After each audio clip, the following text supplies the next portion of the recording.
So we're over here, finally back putting the old 6.0 together that's been in the last couple videos, and we're now at the fun point where we're having to go through and take the old helicoil kit out and fix. I mean, at this point I'm just going to do all the threads anyway because most of them are bad.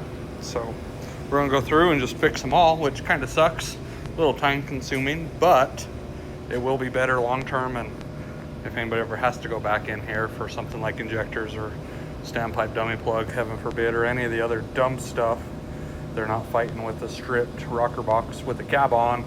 Usually it ends up being the passenger side and the back by the HVAC box, and just makes life kind of a miserable pain in the butt. So we're going to go through and fix it now.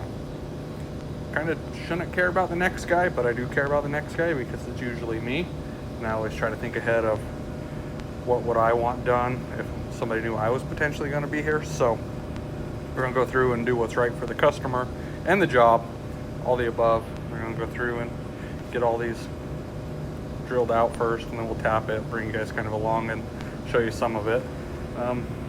Should have definitely ordered a few more helicoils. I don't quite know if I'm going to have enough to get all the boxes done today.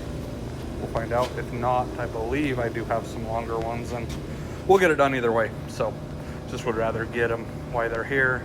Can do it on the bench, away from the open engine, go through that way. So stay tuned. Simple, straightforward.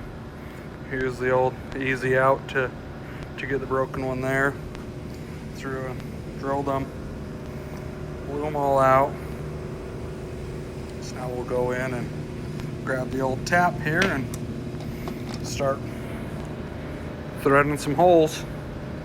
Pretty basic, pretty self-explanatory. A lot of guys are scared of helicoils, all that stuff. Yes, I will before somebody in here says it. Time certs are better. You're 100% right.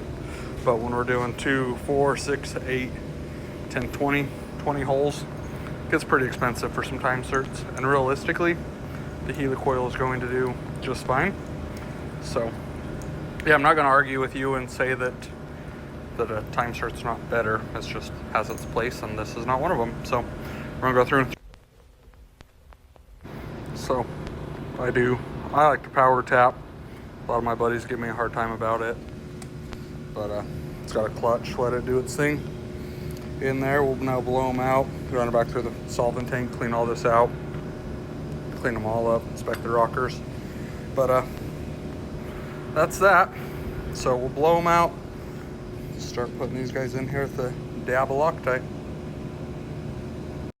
Well, lo and behold, was out of it. So we're at our local O'Reilly Auto Parts, picking up what we needed. Now we can go back to doing some helicoiling. So, and then hate when you think you have everything you need, but you don't. Part of the fun of being a midnight mechanic, right? So let's get back to the shop and get this done. So got all the helicoils in there. Ran the bolt through with a little bit of gator snot on them just to make sure that they all do thread and hold. So we'll go through and clean up the rocker box now. Get these cleaned up, wiped down and lubed, and put back on. Get them on the truck.